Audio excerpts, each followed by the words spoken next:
할렐루야. 네, 주님의 이름으로 축복합니다. 낮 시간은 어린이 우리 자녀들 위한 말씀을 전했고요. 저녁은 이제 어버이 부모에 대한 그러한 말씀으로 한번 여러분과 나누기를 원합니다. 영상을 또 하나 준비했습니다. 영상을 함께 한번 보시고 또 말씀을 나누도록 하겠습니다. 훌륭한 코너예요. 그 전에 우리 주제가 하나 있었죠. 그렇죠. 예, 오늘 이제 특별히 저번 주에 우리가 20살에 나에게 보내는 편지라는 주제로 이전에 마을 분들한테 엽서를 저희가 나눠드렸습니다. 그래서 저희가 가지고 왔어요. 그래서 엄선해서 저희가 사연을 한번 읽어봐 드리도록 해볼게요. 소개를 시켜드리겠습니다. 우리 20살의 봉자에게, 봉자 어머니 어디 계시죠? 여입니다. 예, 봉자에게 고생한 거 말도 못하지. 고생도 모르고 나서 17살에 시집아 20살에 2살 딸과 시아버지, 시누이, 남편 모시고 사느라 고생이 많다. 서름 안 받고 살았으니 됐지. 그래도 아쉬운 건 이 좋은 세상과는 다른 세상을 살면서 일만 하고 산 거야.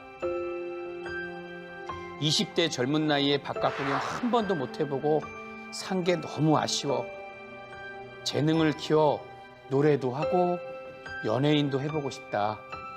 근데 난 재능이 없고 못 배워서 못해. 20살의 봉자, 너는 할 수 있어. 배워서 해보길 바란다라고. 아유. 우리 어머니 꿈이 있었는데 한때는, 그죠? 그거 다 그냥 해보지. 없어도 어른한테 서로만 받고 산 게 고마워요. 예.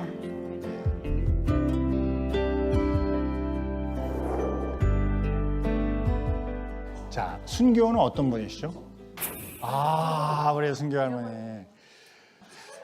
20살의 순교에게 81살 나이에 내 삶을 돌아보니 좋은 남자 만나서 행복했고 자식들 평안 말고는 바라는 게 없는데 그래도 딱 하나 그때로 돌아가 맡고 싶은 일이 있어 순교야.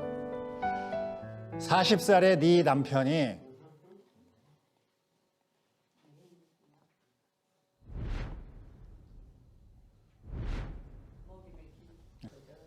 아이고. 맡고 싶은 일이 있어 순교야. 40살의 네 남편이 네. 자,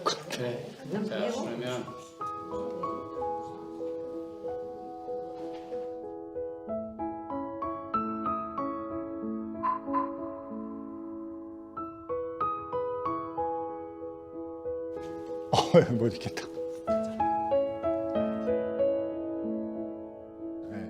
자, 40살의 네 남편이 산소일 하러 가겠다면 꼭 막아야 돼. 거기서 크게 다쳐서 머리가 깨지고 지금까지 고생하게 돼.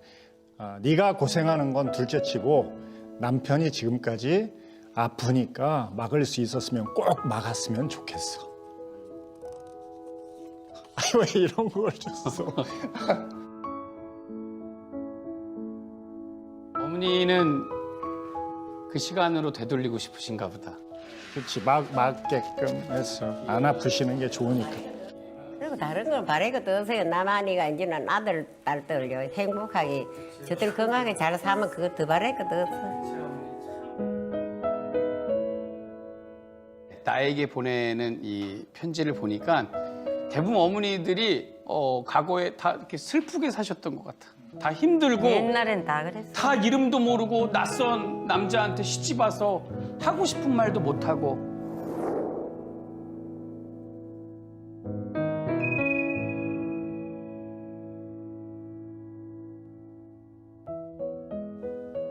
황순분 어머니 어디 계셔? 어머니 여기 계시고, 우리 순분 어머니가 20살의 나에게 쓴 편지예요. 친구들아, 오늘은 잘 놀았나? 우리는 일한다. 다음에 보자. 댕기머리 엄치까지 온 그때 나이 21살. 바보 같은 인생살이었고 신랑 얼굴도 모르고 시집 온 후 건달 신랑 뒷바라지에 청춘은 탁 하고 20살 황순분에게는 정말 미안하다라고 아이고 아이고 할머니한테 미안하신가 봐. 아유. 할머니한테 미안하신가 봐. 아유. 이거 왜 이렇게 힘들어? 이거 왜 이렇게 힘들어?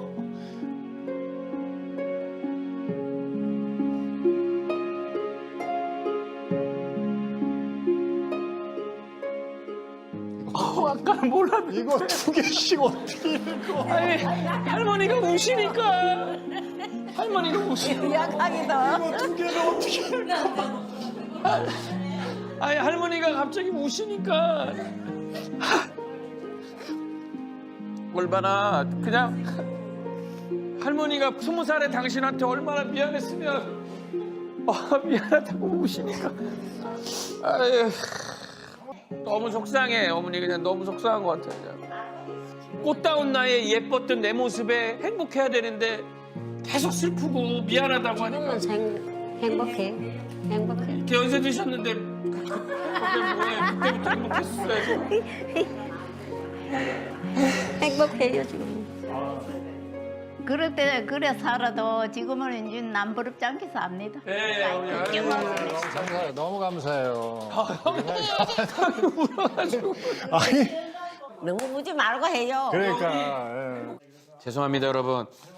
할머니 울려고 한 게 아니라 그냥 저희도 부모님이 계시고 우리 부모님도 그 연세에 정말 그렇게 행복하지 못하게 사셨겠구나라는 생각인데 20살이면 어머니한테는 50년도 지난 당신한테 미안하다고 하니까 옛날엔 다 그랬어. 막한 그래. 이제는 그만 울고 웃어요. 네, 웃어야죠, 어머니. 지금부터 우리 이렇게 방송하시면서 즐겁게 그럼요. 우리 이장님 진짜 어깨가 무거우실 것 같으세요. 그럼요. 이런 소녀분들을 위해서 행복을 찾아주시기 위해서 얼마나 많이 노력을 하셔야 되겠어요. 그죠? 지금까지 우리 할마인드였습니다. 자, 20세의 그 자신에게 썼던 그러한 편지들을 잠깐 이렇게 나눠주는 건데, 제가 이제 오늘 제목을 그렇게 잡았습니다. 한번 따라할까요? 부모님의 잃어버린 20대를 찾아드리는 법. 20대. 우리 노성혜 권사님은 20대의 자기에게 한마디 해주고 싶으면 뭐라 그러고 싶으세요? 20살 때의 모습에 나에게 한마디 한다 그러면? 예? 어떻게 하셨다고요? 잘 못 살았어요?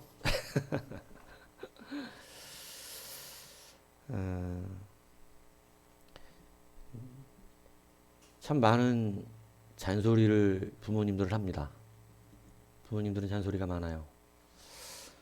이것도 안 된다. 저것도 안 된다. 이렇게 하지 않았으면 좋겠다. 저렇게 하지 않았으면 좋겠다.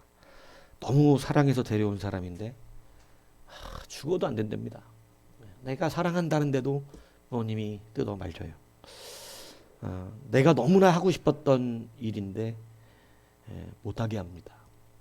가지고 싶었던 것인데 못 갖게 합니다. 일찍 들어와라. 막 시간 낭비하지 마라. 공부해라. 돈 아껴 써라. 친구 잘 만나야 된다. 교회 나와라. 이러지 마라. 저러지 마라. 이것도 하지 마라. 요렇게 살아라. 요거만 먹어라. 이거 먹지 마라. 저거 먹어라. 이렇게 이야기합니다. 참 짜증나죠. 그 집이나. 참 짜증납니다. 우리의 모든 어릴 때를 생각하면 자꾸 막는 부모님이 짜증났어요. 나가서 뭘 하지를 못하게 합니다. 그러니까 이것이 우리의 심령에 짜증이 나죠. 그래서 부모님이 하는 모든 소리를 우리는 뭘로 들어요? 잔소리로 듣습니다. 잔소리. 그런데 오늘 영상을 보니까 다 돌아가시고 싶은 과거가 있어요. 가슴 아팠던 것 중에 하나가 뭐냐면 그때로 돌아가면 막고 싶은 일이 있다는 거였어요. 그때로 돌아가면 어떻게 하고 싶어요? 반드시 그것만큼은 목숨 걸고 어떻게 하는 거야? 막아야 되겠는 거야. 남편이 산소 일하러 갔다가 크게 다쳤었는가 봐요. 뭐 저런 얘기만 있는 게 아니라 그때로 돌아가면 내가 내 자식 그날 출근 안 시킨다는 얘기도 있어요. 내가 그날은 내 자식을 죽어도 출근을 시키지 않아. 그날로 내가 돌아가면 내 자식을 반드시 어떻게 하겠다. 왜 그러냐면 그 일 때문에 자식이 죽기도 하고 다치기도 하고 그것 때문에 자기 딸이 상처받아서 평생 고통받으며 사는, 사랑한다고 데려왔던 사람하고 헤어져 버리고 고통받으면서 그렇게 살고 있는 그런 아픔들도 있습니다. 가만히 생각을 해보면 잔소리가 뭔가, 저는 이걸 좀 고민해 봤어요. 부모님들의 잔소리가 뭘까? 부모님의 잔소리가 뭔가 생각해 보니까 한이고 후회였습니다. 자기들의 삶에 있었던 한과 후회를 누구는 겪지 않기 위해서 내 자식만큼은 그 인생을 살지 않게 하고 싶어서, 그죠? 뭐 우리 아이들도 아빠를 뭐 그렇게 막 살갑게 대하지 않아요. 오늘 꽃도 못 받았어요. 그래서 내가 깨달았어요. 내가 그런 아빠구나. 꽃 하나 샀더라고. 내 건 아닌 것 같아. 물론 이제 농담삼아 하는 얘기지만, 왜냐면 아빠가 잔소리가 많아요. 시간 관리 똑바로 해라. 이 공부 좀 해라. 이것 하지 마라. 이렇게 해야 된다. 겸손해라. 늘 밝게 다녀라. 누구에게든지 친절해라. 맨날 막 그냥 뭐 공부해라. 게임 좀 그만해라. 뭐 해라. 막 그죠? 이런 얘기를 해요. 시간 아껴라. 시간 아껴라. 여자친구 지금 사귀지 마라. 지금 필요 없다. 필요 없다. 은피하지 마라. 필요 없다. 지금은 필요 없다. 나중에 충분히 하나님이 시간이 되고 때가 되면 주실 것이다. 막 너무 쓸데없는 잔소리를 많이 하죠. 막 조금 뭐 일찍 일어나라. 시간 맞춰서 깨라. 낮에 뒹굴뒹굴 자빠져 자지 마라. 막 그죠? 이불 좀 빨아서 좀 덮어라. 그러니까 여드름 나지. 이런 소리 하는 거예요. 예. 짜증 날 겁니다. 아빠는 잔소리를 많이 하죠. 근데 사실은 모든 잔소리 안에는 내가 시간 낭비했던 지난날의 삶의 한입니다. 나는 시간을 잘 못 관리해서 이렇게 실패를 했는데 너는 시간 관리 잘해서 실패하지 않았으면 좋겠다. 너는 이왕이면 그 잘못된 선택 때문에 고생하지 않았으면 좋겠다. 내가 겪었던 아픔과 고통들을, 내가 실수했었던 그런 가오들을 너희들의 인생에는 그것이 있지 않았으면 좋겠다. 이것이 바로 잔소리입니다. 그것이 잔소리지만 사실은 후회와 한들이 우리 자녀만큼은 잘 되었으면 좋겠다라고, 고생하지 않았으면 좋겠다라고 하는 후회와 한들이 우리 안에 사실은 들어있는 거죠. 미국의 한 기관의 조사에 보면 약 2천만 명의 아이들이 미국 사회에서 이 파더리스 홈의 삶을 산다고 합니다. 파더리스 홈이라는 게 뭐냐면 이제 아버지가 뭐 집에 없다는 뜻이지만 뭐 아버지의 부재라는 것을 그 아빠가 없다 이런 개념이 아니라 아버지의 역할이 사라졌다라는 뜻입니다. 아버지가 어떤 역할을 해줘야 되는가? 아버지가 해줘야 되는 역할이 있어요. 그게 바로 뭐냐면 잔소리입니다. 아버지는 자기의 한과 여한을 따라서 자녀들의 길에 인도될 수 있는 신앙적인 가치관, 그리고 사람으로서의 가치관, 이런 것들을 해줄 수 있는 아버지가 가정에 필요한 거예요. 아버지가 그 자리에 우뚝 서 있으면 자녀들은 바른 길을 걸어가게 되는 것이죠. 그런데 아버지의 역할에 부재가 오면, 여러분 리서치 조사에서 이게 나온 겁니다. 파더리스 홈이라고 하는, 아버지가 있지만 아버지 역할을 똑바로 안 하는 아버지들도 많잖아요. 그러한 가정들을 특징으로 조사를 했을 때 이 파더리스 홈에 노출된 가정들은 청소년 시기에 감옥에 간 사람이, 감옥에 온 사람들의 85%가 조사했더니 파더리스 홈의 삶을 살고 있는 사람들, 문제 행동을 가진 어린이 85%가 바로 그러한 삶을 사는 거예요. 약물 중독 증세 있는 사람의 75%가 파더리스 홈의 삶을 살았던 그러한 자녀들입니다. 10대 임신의 71%가 파더리스 홈이에요. 노숙인과 가출 어린이의 90%가 아버지의 역할을 받지 못했던 그러한 자들입니다. 청소년 자살의 63%가 아버지의 역할을 받지 못했던 사람들이 바로 그러한 일들을 겪게 되어졌다라고 하는 조사가 있었어요. 여러분,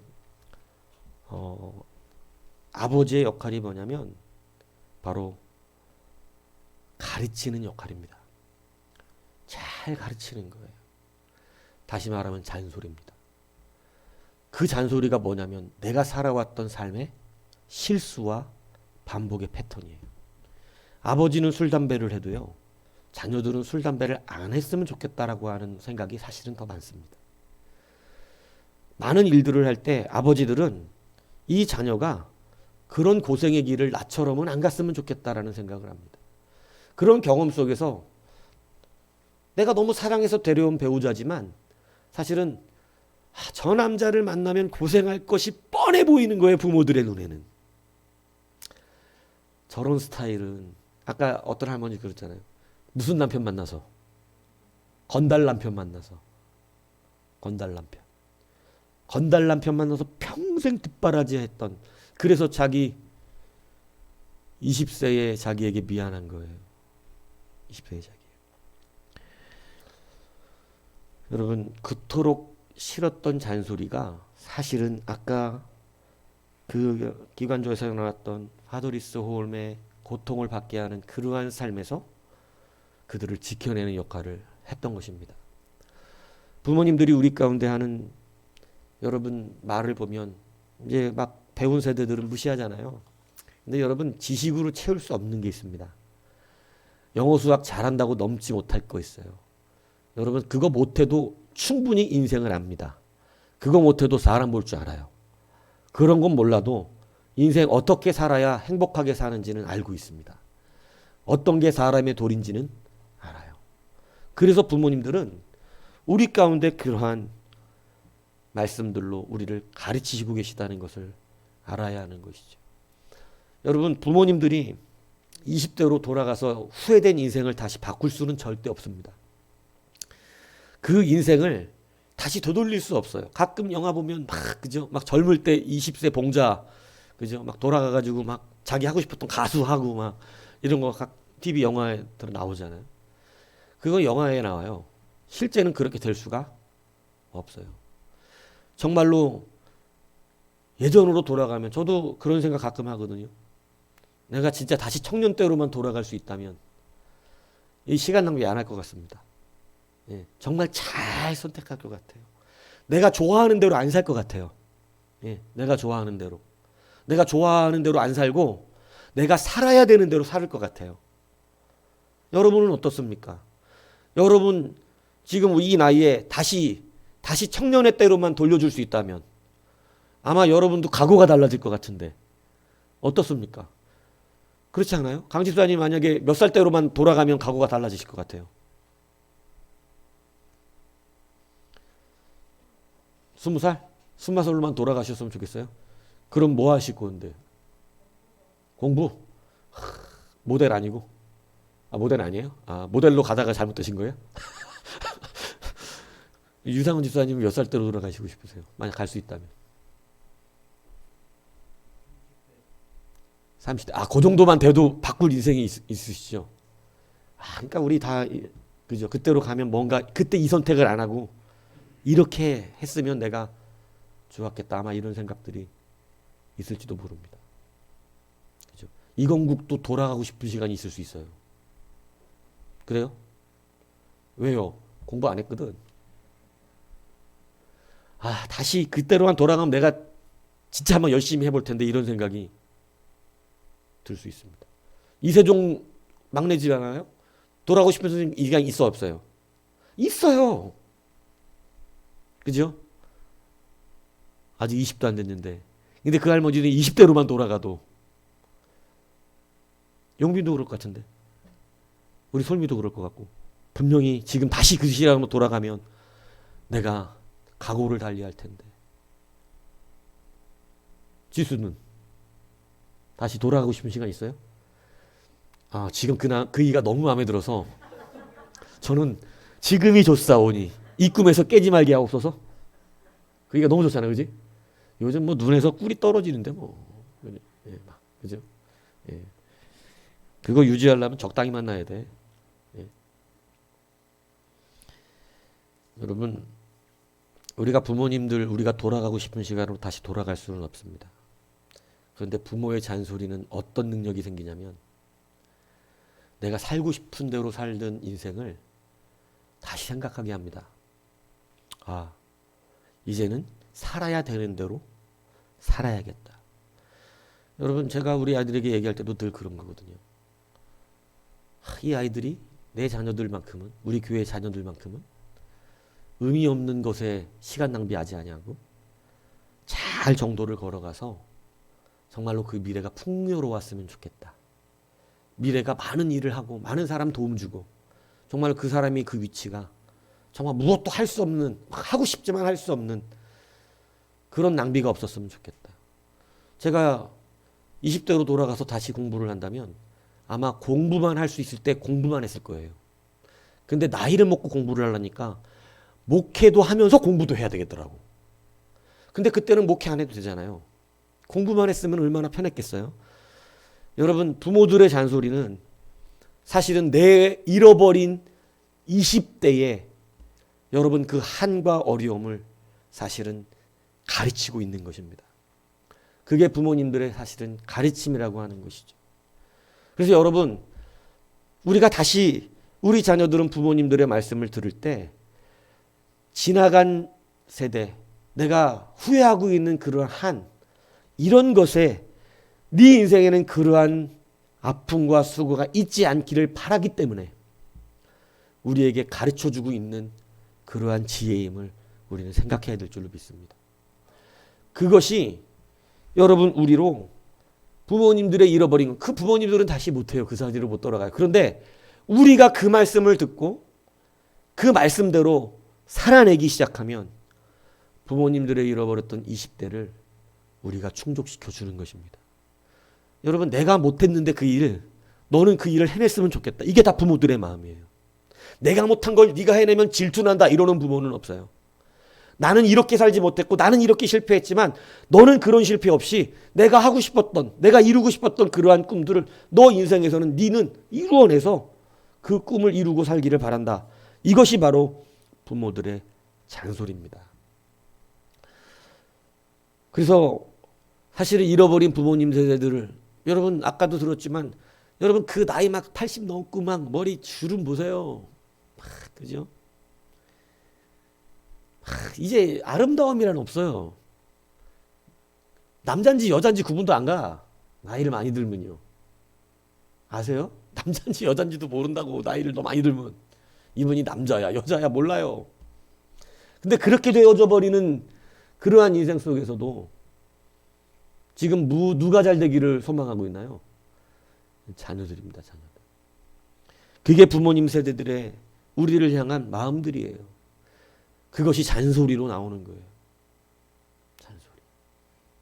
그때 내가 그냥 그 말씀 듣고 그렇게 했었다면, 내가 그때 그 말씀 듣고 그냥 그걸 따랐다면, 내가 그때 그 말씀 들었다면 이 상처와 아픔들이 우리의 인생에 없었을 것이 많을 수 있습니다.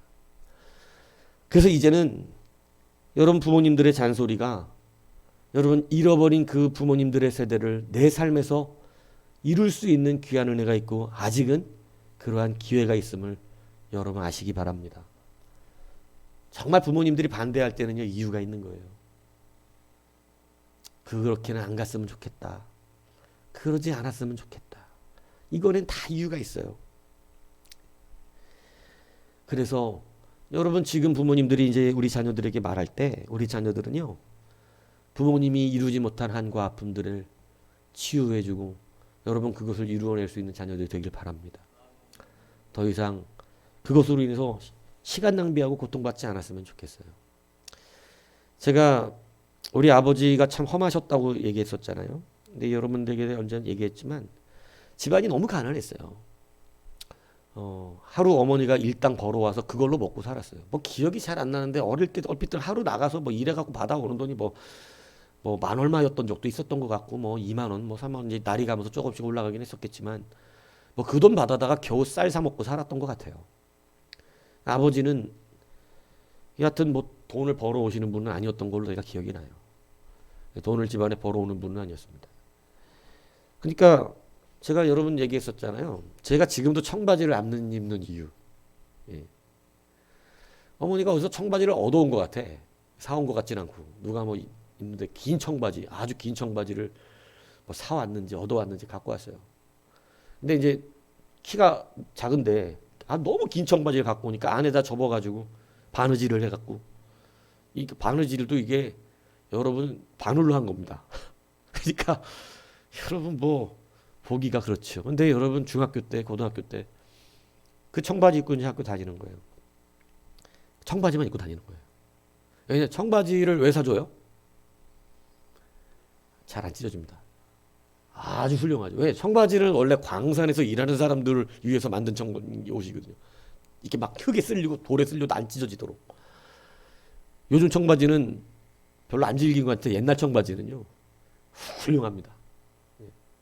근데 그거 입고요. 키가 자라잖아요. 그러면 발목 위로 막 이렇게 올라와요. 그러면 이제 새 옷을 사주겠지 아니에요. 그거 다 칼로 뜯어내요. 타타타타타. 그리고 밑으로 내립니다. 그리고 다시 꼬매줘요. 그러면 이게 문제가 하나 생겨요.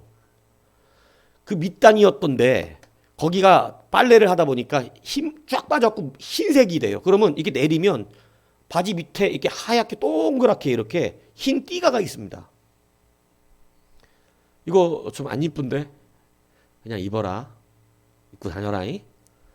그거를 입고 가는 거예요. 그 막 사실 지금 뭐 민감할 때잖아요. 멋 부리고 다닐 때고. 근데 그 바지 입고 가는 거야. 흰띠 하나가 딱 있어요. 그때 1년에 10cm씩 컸거든요, 키가. 엄청 크죠. 근데 키가 너무 빨리 자라니까 또 뜯어. 또 내려. 그럼 몇 줄이 생겨요? 2줄 생겨요. 2줄도 입고 가는 거예요. 또 키가 크니까 또 뜯어서 밑으로 내려줘. 몇 줄 생겨요? 3줄. 세 줄 청바지를 입고 갔더니 친구들이 아디다스 청바지. 예? 아디다스 청바지를 입고, 예? 그런 놀림을 받으면 입고 다니니까 제가 1,000원 주고 막 그때 우리가 입고 싶었던 이거 메이커가 이랜드 브랜다노 이런 거였는데 이랜드 옷을 입고 다니는 친구가 너무 바쁜데 이놈이 뭐가 필요한지 뭐 애들한테 자기 옷 살려고 그러는 거예요. 1,000원 주고 그거 샀어요, 제가.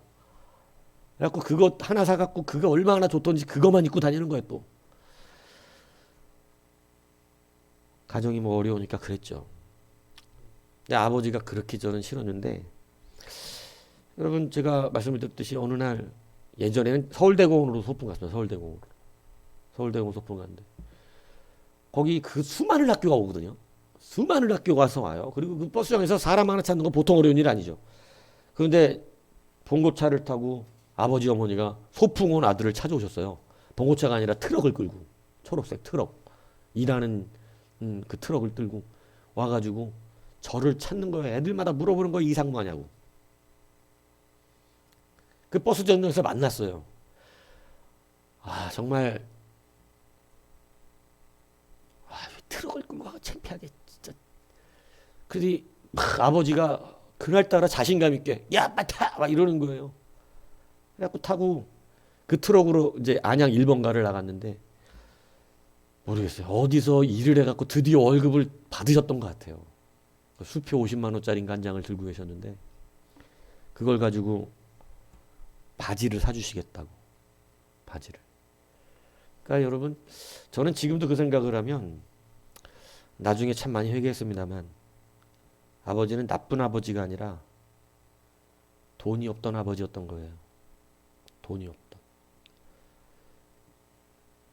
여러분 그거를 그렇게 사주고 막 그 뿌듯해 하시는 그 모습 속에서 제가 다 그때 아마 처음으로 아빠가 나를 사랑하기도 하나보다 이렇게 생각을 했던 것 같아요. 예. 참 철없던 생각이죠. 여러분 사랑하지 않는 부모는 없을 것입니다. 다만 해줄 수 없는 거예요. 해줄 수 없는 것이 너무나 가슴 아파서 여러분 그냥 우리 아버지는 진짜 잔소리라고 하기엔 너무 힘들게 했어요, 사람을. 예. 그런데 가만히 그때 했던 이야기들을 되짚어 보니까 그것이 본인의 한이고 아픔이고 고통이었던 거예요. 그래서 자기가 해주지는 못하고 뭐 학원을 한 번을 보내줄 수 있습니까? 뭐 쉽지 않죠. 예. 공부할 수 있는 분위기가 되는 것도 아니고 집안이. 그런데 그것이 자기가 그러시면서도 가슴은 아팠던 거예요. 예. 그러다 보니까 해줄 수 있는 것이 없는 상태에서 할 수 있는 것은 그냥 잔소리고 배였던 것입니다. 물론 그것을 이해할 수 있는 자녀들은 많지 않습니다. 하지만 나중에 돌아보고 나니까 자기가 할 수 없었던 삶, 자기가 이룰 수 없었던 삶을 이 자식은 나처럼 안 살았으면 좋겠다 이거예요. 나처럼. 그래서 되게 엄격하다는 표현이 맞겠죠. 너무너무 엄격했어요. 너무너무. 여러분, 이제 우리가 다시 한번 부모님들을 바라보는 시선을 바꾸었으면 좋겠습니다. 우리의 마음이 그것을 일찍 깨달았다면 아마 우리의 삶이 조금은 바뀌었을 수도 있겠죠. 그냥 잔소리하는, 나를 짜증나게 하는 그러한 부모님이 아니라 여러분 이제 자기의 실패와 아픔들을 우리가 답습하지 않도록 우리 가운데 사실은 말씀하고 계시고 권면하고 있는 그러한 부모님인 줄을 우리는 믿습니다. 그래서 오늘 성경의 본문이 우리 가운데 가르치고 있는 것이 바로 무엇이냐면 자녀들아 주 안에서 너희 부모에게 순종하라. 이것이 옳으니라 이렇게 말하고 있어요. 자, 이 뜻이 뭐냐면 부모에게 순종하라. 부모의 가르침대로 어떻게 하라는 거예요? 살아내라. 이것이 옳으니라라고 하는 것은 참 많은 의미가 있습니다만은 이것이 옳다라는 의미에는 뭐가 있냐면 그것이 너의 길을 손해나지 않게 상처나지 않게 그 부모의 가르침이 너희 길을 안전하고 옳은 길로 인도하는 길이라는 뜻이에요. 그러니까 성경은 이미 우리 가운데 부모들이 하는 잔소리가 부모들이 우리에게 하고 있는 그 말이 사실은 우리의 삶을 어떻게 인도해 가고 있다? 상처받지 않게, 그것 때문에 후회하지 않게, 그것 때문에 고통받지 않게, 그것 때문에 후회하면서 아파하면서 정말로 자기 인생을 따구치고 내가 왜 이렇게 살았지? 정말 몇 살 때로 돌아가고 싶다. 이러한 후회를 남기지 않도록 옳게 만들어내는 그러한 말이라고 하는 것을 성경은 가르쳐주고 있다는 사실이죠. 여러분, 이 시대에 여러분 많은 자녀들이 지금 부모님이 없어서가 아니라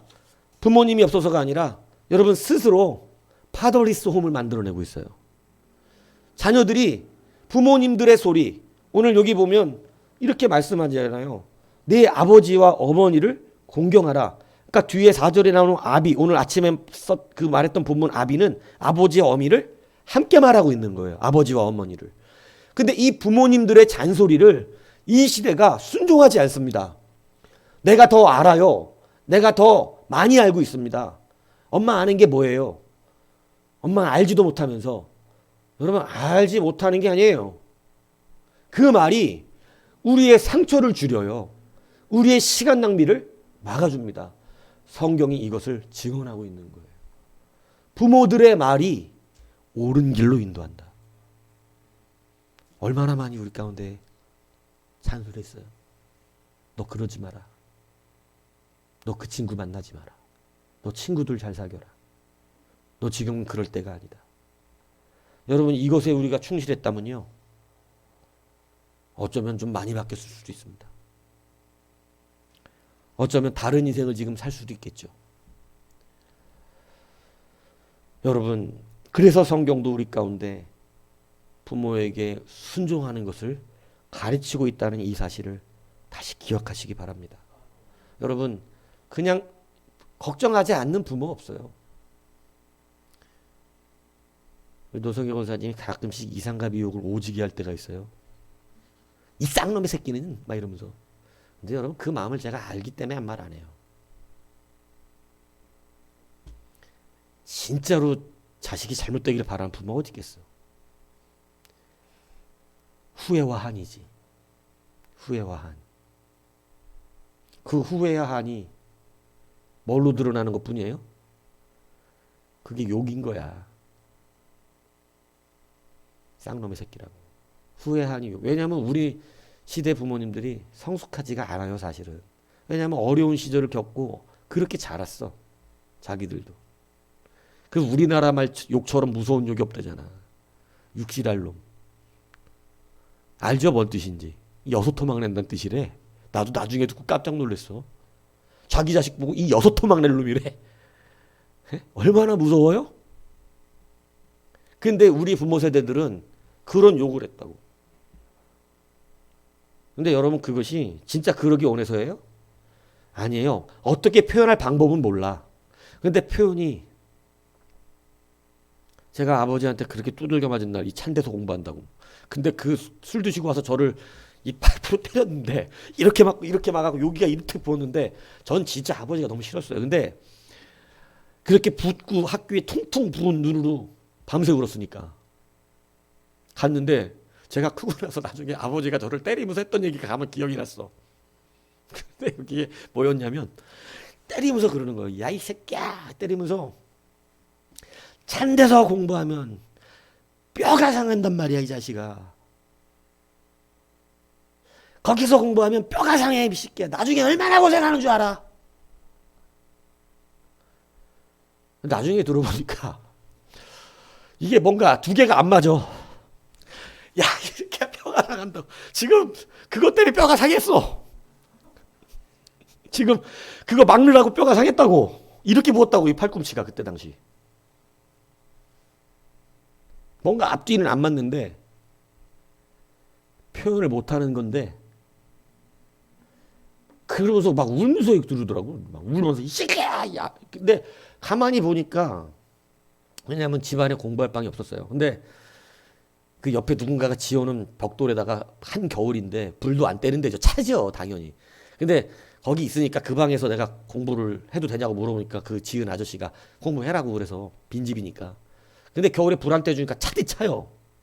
그러니까 거기서 그냥 공부를 한 거예요. 책을 보고. 근데 그게 화가 났다는 이유를 나중에 깨달았어요. 누구 못 해주니까. 도서관 끊어주더라도 도서관비가 비쌌습니다. 그때 한 달에 뭐 꽤 비싼 돈을 내야 도서관에서 24시간 도서관, 요즘은 잘 안 보이던데 예전에 24시간 도서관이 많았어요. 그래서 애들 거기 가서 밤새요. 그냥 밤새 거기서 공부하고 막 그랬었거든. 그거 끊어달라는데 그것도 돈이 들어가니까 못 끊어줘. 근데 때리면서 골병 든다 그러면서 때리는데 이해 못했죠 그때는. 근데 그 말이 갑자기 기억이 나는데 화가 났던 거예요. 내가 이렇게 못 살아서 니네들 공부하는 방도 하나 따로 못 주고 그냥 이렇게 하게 사는구나. 그러니까 옆에 지어놓은 그 건물에 차디찬 이 집에 들어가서 거기서 공부한다고 냉골방에 앉아 있으니까 화가 나고. 그러니까 여러분 자기 화가 그렇게 표현된 거죠. 내가 못 해주는 거에 대한 아픔과 한이죠. 물론 방법이 틀렸습니다. 성숙한 방법은 아니죠. 그렇지만 분명한 것은 자식이 잘못되는 것을 좋아하지는 않았다는 것이에요. 오늘 여러분 부모들의 이 잃어버렸던 20년을 위해서 혹은 20년뿐만이 아니라 우리가 지금 자라있는 이 상황에도 예전 우리 부모님들을 생각하면 지금 나의 삶이 어쩌면 미안할 수도 있습니다. 그러면 그 부모님 비록 돌아가셨을지라도 돌려드리시기 바랍니다.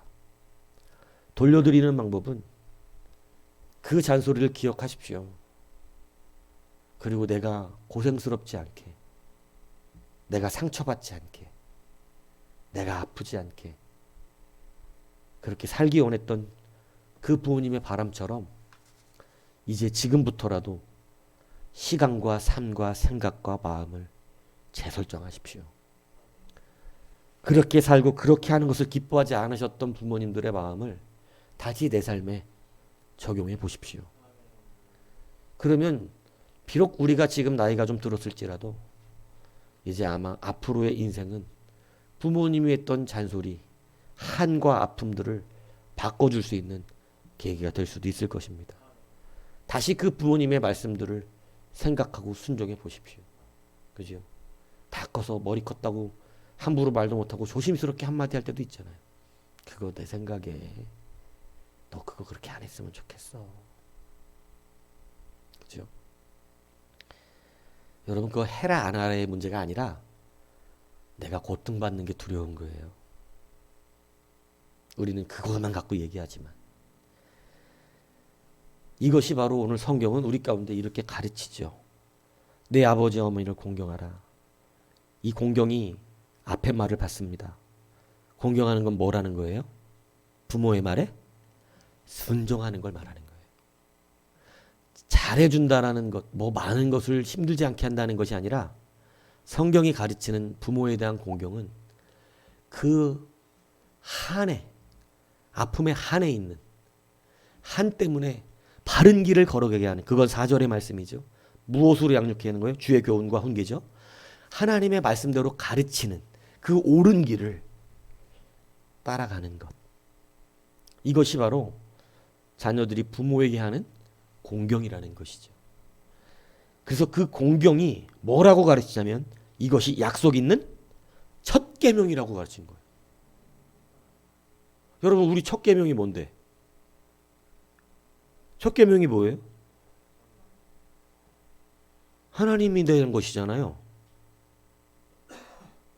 십계명의 일부 몰라요? 그런데 여러분 오늘 하나님이 부모 공경을 1번 계명이라고 말씀하고 있는 거예요. 이것이 근데 무슨 계명이냐면 약속이 있는 계명이라는 거예요. 이전에 제가 어떤 분을 가르쳤어요. 그분이 저한테 공부하면서 굉장히 많이 은혜를 받았었습니다. 회개하고 깨닫고 그리고 새벽에 나와 울며 자기의 삶을 주님 앞에 드렸어요.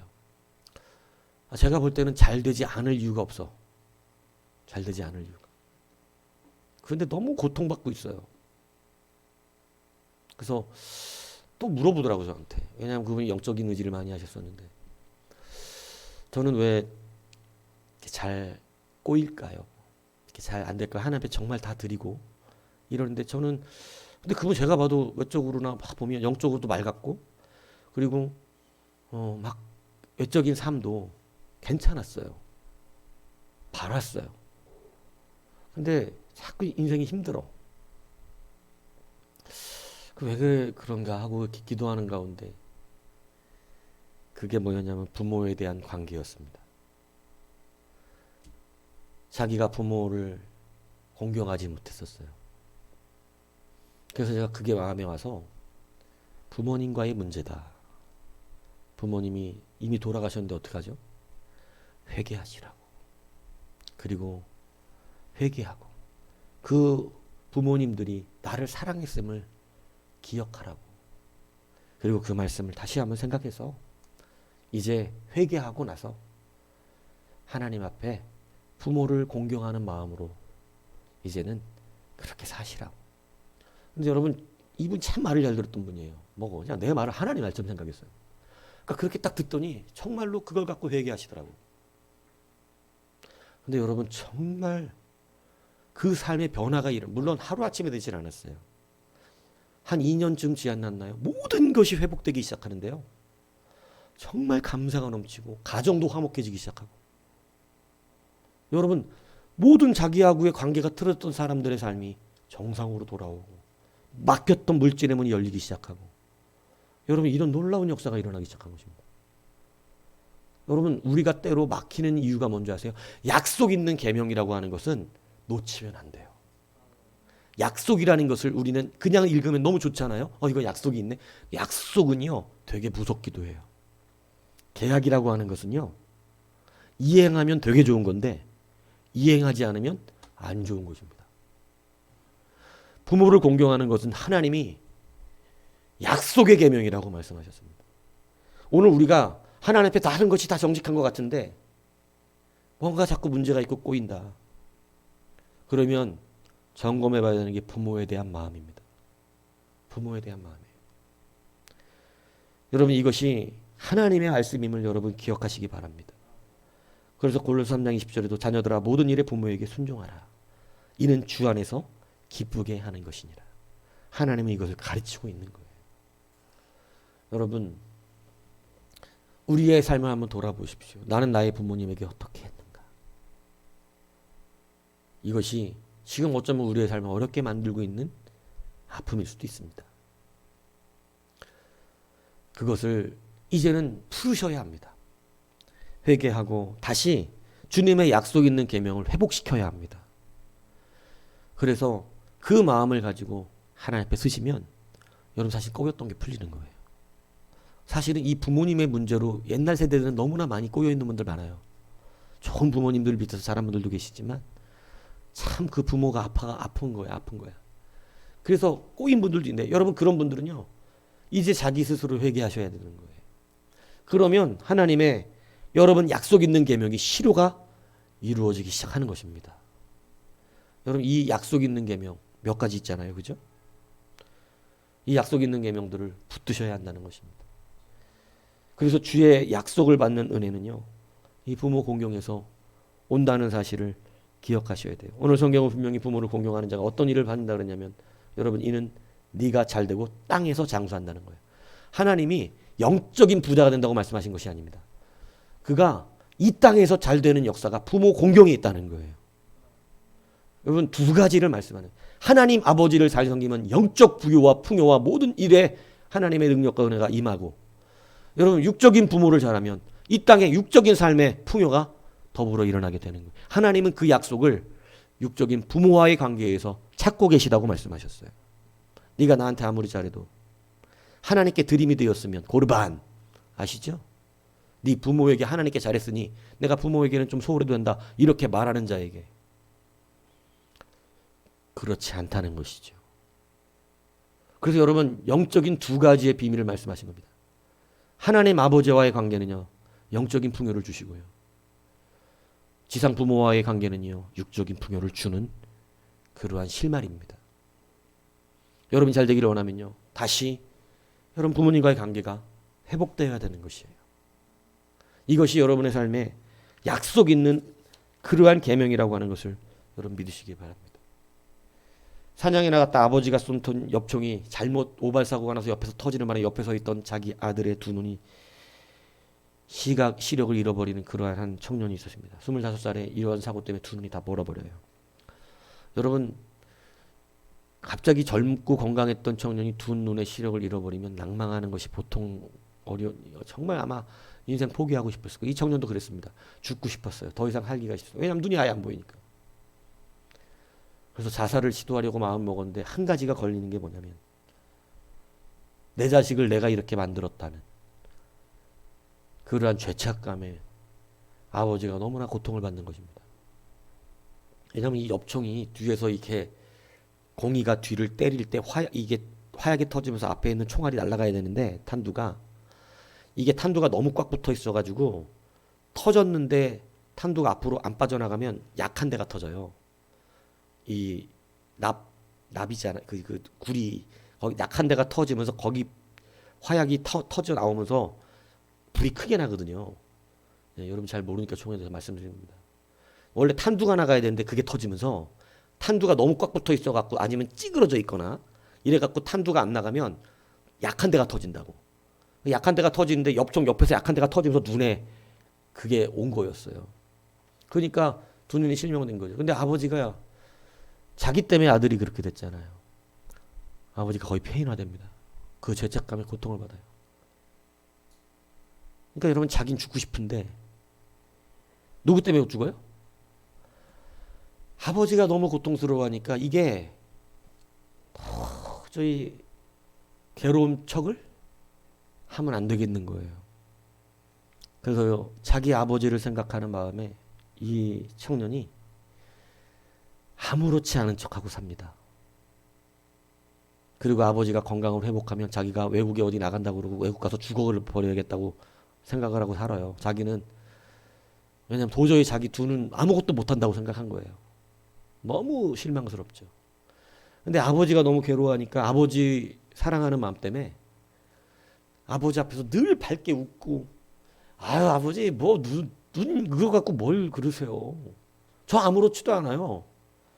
뭐 좀 불편한 것 뿐이지 이거 갖고 그러지 마세요. 아버지 아무렇지도 않습니다. 여러분 그 부모 마음을 생각해서요. 계속해서 자기 아무렇지 않다. 나는 행복하다. 기쁘다. 지금 뭐 이것 때문에 슬프지 않다. 이렇게 계속해서 아버지에게 위로합니다. 그 부모를 위로해요. 근데 여러분 이게 놀라운 역사가 일어나죠. 거짓 소망이었잖아요. 거짓 소망이고 그 거짓 소망을 누구 때문에 품었던 거예요? 자기 아버지 때문에 거짓말로 자기는 괜찮다. 나는 잘 살 거다. 걱정하지 마셔라. 나는 잘 된다. 이것 때문에 잘못되지 않는다. 이러고 계속해서 그냥 허탄한 소망처럼 느꼈지만 아버지 위로하려고 그렇게 말을 했는데 여러분 그 부모에 대한 사랑으로 여러분 자기가 자꾸 품었던 그러한 소망이 실제가 돼버렸습니다. 그러니까 이 사람이 여러분 정말로 자기의 마음에 내가 두 눈이 멀었어도 잘 살 수 있겠다라고 하는 이 신앙적인 믿음이 들어오기 시작한 거예요. 그래서 그래 내가 말로만 잘 산다 나 괜찮다 이렇게 말하는 게 아니라 진짜 괜찮은 사람이 되자. 그래서 여러분 그가 공부하기 시작합니다. 그래서 영국의 국회의원이 되고 눈이 멀었지만 최신부 장관에까지 올라요. 그 사람이 바로 헨리 포세드라고 하는 사람이에요. 영국 사회에서 가장 위대한 소망의 아이콘이 됩니다. 정말로 낙담할 만할 때, 여러분 정말로 실망할 만할 때, 여러분 그는 영국 사회에서 가장 저 사람을 봐라. 두 눈을 잃고 아무것도 할 수 없다고 느낄 때 자기 아버지가 낭망해서 거의 반폐인이 됐거든요. 아버지가. 자기 아들 그렇게 만들었고 내 아들의 인생은 끝났다. 그 후회와 한이 막 그 안에 있는데 그 아버지가 사실은 얼마나 자식을 잘 되길 바랬었겠어요. 머리도 명석했던 아들인데. 근데 그거를 아들 인생을 자기가 망쳤다라고 하는 고통이 자기를 둘러 덮을 때 그 아버지의 아픔을 그냥 자기가 사랑으로 감쌌던 거예요. 근데 그 아버지의 한과 고통이 사실은 부모를 공경함과 사랑 속에서 여러분 자기의 인생에 실제가 되어 돌아온 것입니다. 아버지의 한을 돌려드려 버렸어요. 아버지가 자기 아들이 진짜로 회복되는 모습을 보고 죄책감에서 벗어나고 그리고 그 안에 정말 믿음이 생겨나고 여러분 그것이 정말 얼마나 큰 은혜가 되었던지 모든 가정의 기쁨으로 변화되는 역사가 일어났다는 것이죠. 여러분 부모를 공경한다라고 하는 것, 여러분 사랑한다라고 하는 것은 하나님의 약속이 있는 계명이라고 말씀했습니다. 여러분 이 소년에게 하나님이 그 귀한 갚으심의 언약을 허락하여 주셨던 것이죠. 오늘 첫 계명이라고 말하는 이 말씀 속에 굉장히 강력한 역사가 있다는 것을 여러분 아셔야 합니다. 오늘 다시 한번 이 땅 가운데 일어나기 원합니까? 하나님에 대한 사랑이 있습니까? 정말로 열정이 있습니까? 그러면 부모를 공경하십시오. 부모님이 이미 돌아가셨습니까? 그러면 회개하십시오. 그리고 다시 그 부모를 사랑하는 마음은요, 부모들의 말씀을 생각하는 겁니다. 우리가 추도 예배라는 것을 할 때 사실은 내게 어떻게 했던 부모님가가 중요한 것이 아니라 여러분 부모님의 말씀들은요, 제가 얘기했잖아요. 참 아이러니하지만 뼈가 다 굳는다고 하면서 때리는 그 아버지의 모습이 잘 매치가 되는 말은 아니지만 마음만큼은 나중에 이해가 됐어요. 그게 그렇게 화로 풀려진 술 취한 아버지의 모습이 방법으로 잘못 드러나긴 했지만 자식이 무너지는 걸 기뻐하지는 않았던 것이죠. 여러분 저도 그때 공경했더라면 인생이 아마 바뀌었을 것 같습니다. 그런데 그러지 못했죠. 오늘 여러분의 인생은 바뀌기를 바랍니다. 부모들의 마음과 삶은요, 우리가 자기가 불행했던 그 과거를 답습하지 않게 원하는 데서 나오는 아픔입니다. 그 아픔들이 여러분 이해할 수 있는 자녀들이 되기를 바랍니다. 그리고 이것이 약속 있는 계명이라고 하는 하나님의 말씀을 기억하시기 바랍니다. 그러셔서요, 이제는 다시 그 부모의 말씀을 기억하세요. 그리고 정말 나를 사랑하는 하나의 말씀들을 새기시길 바랍니다. 그리고 약속 있는 계명으로 그 부모들의 말씀들을 다시 여러분 우리의 삶 가운데 새기고, 여러분 지금 여러분의 삶처럼 살기를 부모님이 원했는가 한번 돌아보시기 바라요. 지금 내 이 모습에 내 부모님은 기뻐하실까? 지금 내 이 모습에 여러분 내 부모님은 만족하실까? 너는 정말 내가 원하는 대로 자랐다. 내가 원하는 대로 살고 있다. 여러분 이랬는가 한번 고민들 해보시기 바랍니다. 자녀들은 특히 지금부터 이 말씀을 깊이 새시기를 바랍니다. 지금 내 모습이 우리 부모님이 살아서 봤다면 아파하셨을 모습이라면, 여러분 혹은 아파하고 계시다면 이제 다시 여러분 우리가 이제 남은 인생을 회복하기 바라요. 남은 인생을 여러분 부모님의 말씀대로 돌려드리십시오. 그래서 그 부모님들이 이룰 수 없었던 20살에 자기들에게 아픔과 한으로 이야기했듯이, 여러분 것이 우리의 삶에서는 이제는 부모님들이 우리에 볼 때, 야, 너 내가 원하는 대로 잘 살고 있구나, 행복하구나, 기쁘구나, 감사로 사는구나, 야, 정말 내가 너 그렇게 살기를 바랬지. 이러한 삶으로 회복되셔야 됩니다. 그것이 여러분 부모님을 지금 우리로서 공경해낼 수 있는 그러한 일들이 아니겠어요? 그래서 여러분 이제 부모님의 잃어버린 20대를 찾아드리는 방법은 그 말씀대로 우리가 옳은 길로 돌아가 옳게 살고 그 말씀대로 바르게 행복하게 감사하게 살아내는 삶을 여러분 영위하는 것인 줄로 믿습니다. 그래서 그러한 삶으로 여러분 기도하십시오. 다시 이 약속 있는 계명을 붙드시는 이 시즌이 되시기를 바랍니다. 그래서 주님이 우리에게 반드시 이 약속 있는 계명이라는 것은 그 약속의 결과를 누가 책임져야 한다는 거예요? 하나님이 하나님. 내가 여기에 약속을 걸어놨다. 그러니까 여러분 이것은 분명한 말씀이라는 것이죠. 그 귀한 은혜가 이제 이러한 가정의 달을 맞이해서 다시 한번 자녀됨과 부모됨을 생각하는 우리의 심령 안에서, 여러분 이제 부모님들이 나에게 그렇게 말씀하셨던 거, 내 삶을 정말로 누구보다 사랑하셔서 이렇게 됐으면 좋겠다, 이랬으면 좋겠다 했던 그 귀한 우리를 향한 사랑의 그 마음과 심령들이 이제 앞으로의 우리의 삶에서 적용되기를 바랍니다. 잘 사십시오. 행복해지십시오. 기쁨이 충만하십시오. 천국에서 보고 계시는 부모님도 나 너 그렇게 살기 바랬어. 정말 행복하게 살기 바랬어. 이러한 기쁨이 있을 수 있도록 여러분 우리의 삶들이 회복되기를 주님의 이름으로 축복합니다.